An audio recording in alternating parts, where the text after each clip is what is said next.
HIV और ads के प्रति युवाओं में जागरूकता पैदा करने के मकसद से अंतर्राष्ट्रीय युवा दिवस पर मुख्यमंत्री सुक्खू ने आज शिमला में एचआईवी एवं एड्स जागरूकता एवं एकीकृत स्वास्थ्य जांच अभियान की शुरुआत की। शिमला के पीटर हाफ में आयोजित स्वास्थ्य एवं परिवार कल्याण विभाग द्वारा अंतर्राष्ट्रीय युवा दिवस के मौके पर सीएम सुखविंदर सिंह सुक्खू ने बतौर मुख्य अतिथि शिरकत कर युवाओं को एचआईवी और एड्स के प्रति जागरूक रहने का संदेश दिया। इस मौके पर मुख्यमंत्री सुखविंदर सिंह सुक्खू ने कहा कि युवा देश का भविष्य है और समाज निर्माण में युवा अहम भूमिका अदा करते हैं। युवा पीढ़ी नशे के दलदल में फंसती जा रही है। ऐसे में सरकार युवाओं को बेहतर शिक्षा, खेल गतिविधियों की सुविधा मुहैया करवाकर उनके भविष्य के निर्माण में लगी है। सरकार ने खेल नीति में बड़े बदलाव किए हैं ताकि युवा नशे में न फंसकर खेलों की तरफ जाएं और प्रदेश व देश का नाम रोशन करें। कार्यक्रम में स्वास्थ्य मंत्री कर्नल धनीराम शांडिल, सीपीएस संजय अवस्थी, विधायक हरीश जनार्था सहित अन्य गणमान्य लोग मौजूद रहे। अगर बच्चे बनना चाहते थे तो वो डॉक्टर बनना चाहते थे, इंजीनियर बनना चाहते थे।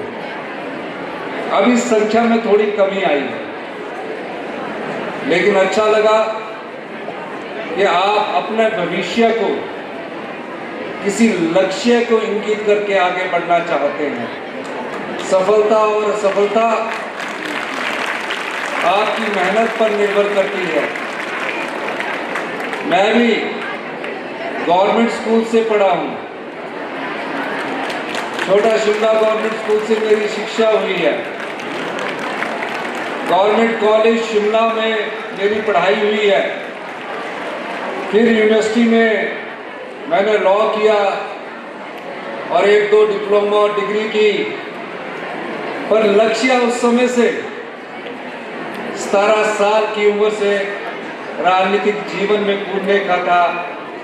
और आज मुझे लंबे संघर्ष के बाद जब मैं मुख्यमंत्री की कुर्सी पर पहुंचा हूं, तो मैंने अपने जीवन के वो सब पड़ाव देखे हैं।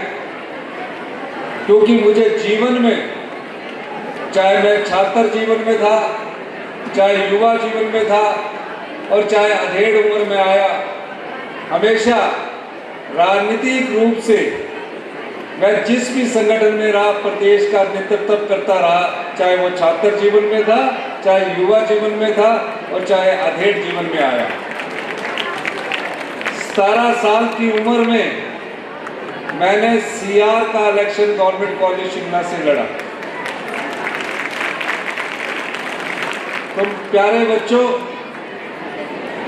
मैं आपसे ये कहना चाहता हूं कि जिस लक्ष्य की तरफ आपने बढ़ना है, उस लक्ष्य की प्राप्ति के लिए आपकी दृढ़ इच्छा शक्ति होनी चाहिए।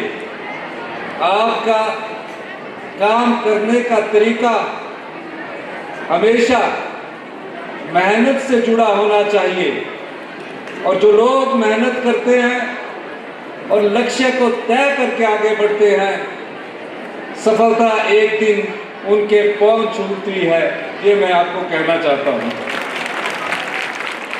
18 महीने पहले हिमाचल प्रदेश में कांग्रेस की सरकार बनी और मैंने पहले दिन से कहा, जब अधिकारी मुझे राजस्व का लेखा जोखा दे रहे थे, उस समय हमारे पास सरकार चलाने के लिए 1 महीने का वेतन देने के लिए भी पैसे बहुत कम बचे थे।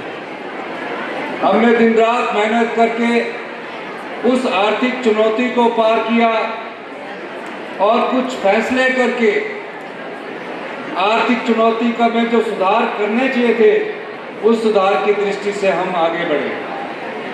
और मैंने अपने पहले संबोधन में कहा था कि हम 2027 तक हिमाचल प्रदेश को आत्मनिर्भर हिमाचल प्रदेश बनाना चाहते हैं। भविष्य का हिमाचल क्या होगा, भविष्य की युवा पीढ़ी को क्या देकर हम जाएंगे और भविष्य की युवा पीढ़ी हिमाचल के बारे में क्या समझती है, क्या सोचती है, इस दृष्टि से हमें अमूलचूल शिक्षा के क्षेत्र में भी परिवर्तन करने की जरूरत है। और आज 18 महीने पहले मैं दावे के साथ कह सकता हूं कि हमारी जो अर्थव्यवस्था है उसमें बहुत तेजी से सुधार हो रहा है और 2027 तक हिमाचल प्रदेश आत्मनिर्भर बनेगा और 2032 तक जो बच्चे अभी शिक्षा संस्थानों में बैठे हैं, पढ़ रहे हैं, आप देखेंगे जब आप जवानी की कगार पर होंगे, हिमाचल प्रदेश हिंदुस्तान का सबसे समृद्धशाली और अमीर राज्य होगा। हमारी सरकार इस दृष्टि से कार्य कर रही है। सरकार बनने के बाद हमने अपने लक्ष्य तय किए हैं, कुछ फैसले करने पड़ते हैं। आप देख रहे होंगे दिन प्रतिदिन हम नए नए फैसले कर रहे हैं, चाहे शिक्षा के क्षेत्र में हो, चाहे हेल्थ के क्षेत्र में हो, चाहे इंफ्रास्ट्रक्चर के क्षेत्र में हो, चाहे हिमाचल प्रदेश को किन क्षेत्रों से आय हो सकती है, किन क्षेत्रों से राजस्व को बढ़ाया जा सकता है, उसको हमने इंगित किया है।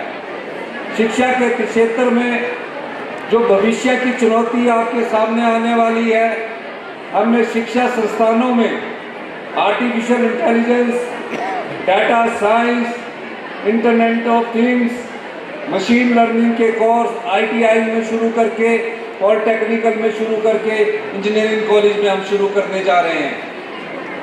ये सारे कोर्स आपको भविष्य की चुनौती से लड़ने की क्षमता प्रदान करेंगे। यही नहीं,